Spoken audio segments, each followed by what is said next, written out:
Well, it's almost 6 in the morning in Nepal, and urgent rescue operations are underway to try to find any survivors of yesterday's catastrophic flooding.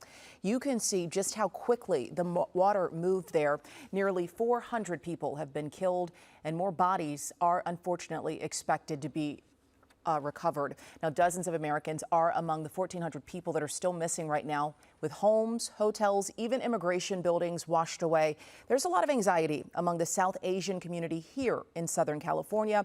Some sharing their stories with Eyewitness News reporter Rob Hayes. It was a wall of death that took everything in its path. And now, a day after a massive slide plowed through several villages in Nepal, rescuers continue to search for survivors amid flattened buildings buried under mud and rocks.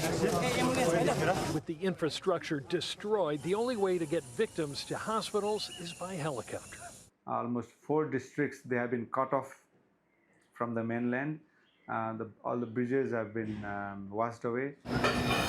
Here in Southern California, those with loved ones in the affected areas are left feeling helpless. I can't do nothing right now, just pray and stay safe. Udamadakura and his sister Manike Banta work in the Himalayan Cafe in Pasadena. They say their immediate family in Nepal is safe, but Banta has not heard from several cousins and friends. I just don't have any words to express what I'm feeling right now. Some of those familiar faces, those people that I have seen, like, they have been contactless. Meantime, the U.S. State Department says about 90 Americans are unaccounted for. Among them, 22 people in a group from Tennessee taking part in a spiritual pilgrimage. It's been very shocking to us as well as to the family members.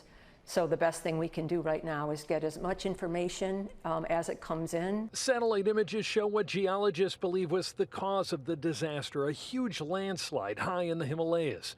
The massive piece of glacial ice slamming down into the valley, the energy of that slide melting the ice and creating what experts say was a slurry of mud and water as tall as 160 feet.